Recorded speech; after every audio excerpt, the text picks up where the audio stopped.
If someday you should see Thomas the tank engine puffing happily along the line, he may be on his way to a village nestled deep in the heart of the island of Sodor. One November morning, Thomas whistled to all his friends. "It's nearly Thanksgiving, and I'll bring you lots of letters and parcels." But then an early snowstorm came.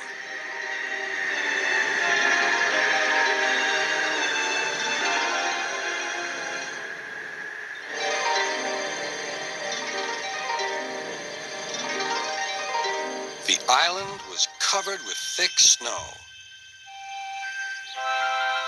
The engines found work difficult.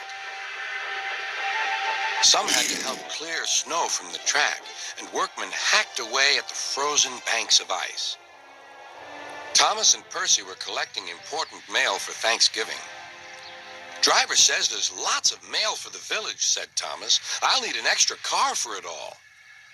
Percy was feeling left out. "It's not fair. You're not leaving any mail for me." But Percy's chance had come. "There's been a change of plan," said Thomas's driver. "Sir Topham Hatt needs us at the big station. Percy, you are to take Thomas's train to the village." Percy was delighted. Thomas was sad.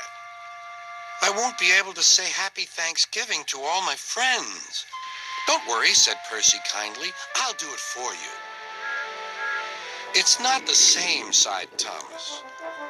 Percy was making good time on his way to the village when suddenly, "What's that?" called his driver. There ahead was a fogman by the line. He was holding a red light. "The village is cut off by the snow," he shouted. "We need snowplows, workmen, and a helicopter. Leave your cars in the sidings and go back quickly." Percy was soon steaming to Harold's airfield. "Beep, beep," whistled Percy. "Wake up, lazy wings. The mountain villagers need your help. They're stranded."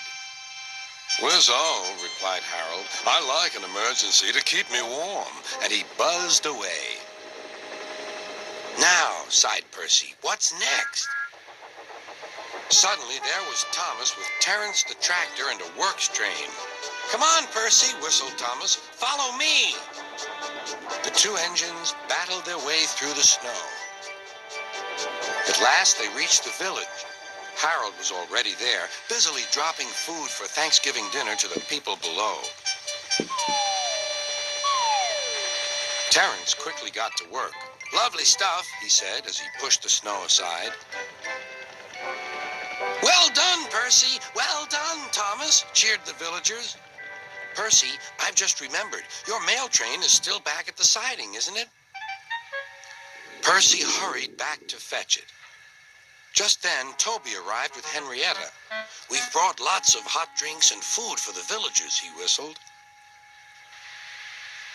That night, all the engines had gone back to the sheds, except Toby. The villagers had made a plan to thank the engines. They loaded paint pots and parcels into Henrietta, and then they set off through the moonlit countryside. All the engines were fast asleep in the sheds as Toby ran silently into the yard.